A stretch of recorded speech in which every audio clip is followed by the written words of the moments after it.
નમસ્કાર વિદ્યાર્થી મિત્રો, હું જસાણી સર. આજે આપણે આપણું ફિઝિક્સ સરળ ફિઝિક્સમાં આઈએમપી 101 જેની અંદર આપણે આઈએમપી થિયરી લેવાના છીએ અને એને સારી રીતે સમજાવવાના છીએ.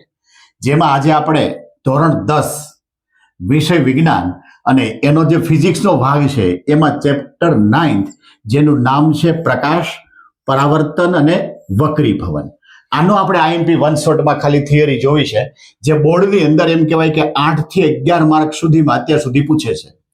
જેમાં એ વિભાગમાં 2 ક્વેશ્ચન મળે, બી વિભાગમાં એમ કહેવાય કે 2 ક્વેશ્ચન મળે અને સી અથવા તો ડીમાં 1 ક્વેશ્ચન મળે, કે 3 અને 4 માર્કમાં 1 ક્વેશ્ચન હોય છે.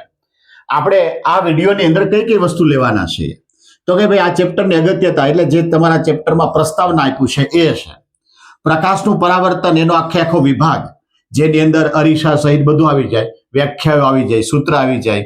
પછી આવ્યું વક્રીભવન, તો વક્રીભવનના મુદ્દા આવી જાય, લેન્સ આવી જાય, એના માટેના જે કાંઈ સૂત્ર અથવા તો બીજી સમજૂતી છે આવી જાય, અને છેલ્લે લેન્સનો પાવર. આ સાથોસાથ વ્યાખ્યાઓ પણ આવશે, બરાબર.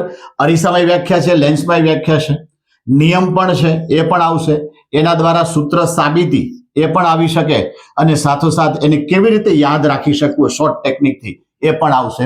આખા ચેપ્ટરમાં આ વર્ષ માટે જુઓ તો આઈએમપીમાં તો કે પરાવર્તન અથવા તો વક્રીભવનના નિયમો, આ બેમાંથી એક આઈએમપી છે. લેટરલ શિફ્ટ એટલે કાચના લંબઘન વડે થતું વક્રીભવન, એ પણ આઈએમપી છે. મોટવણી અરીસા વડે અને લેન્સ વડે બંનેમાંથી મોટવણી પૂછી શકે, અને છેલ્લે લેન્સનો પાવર એ પણ આઈએમપી છે.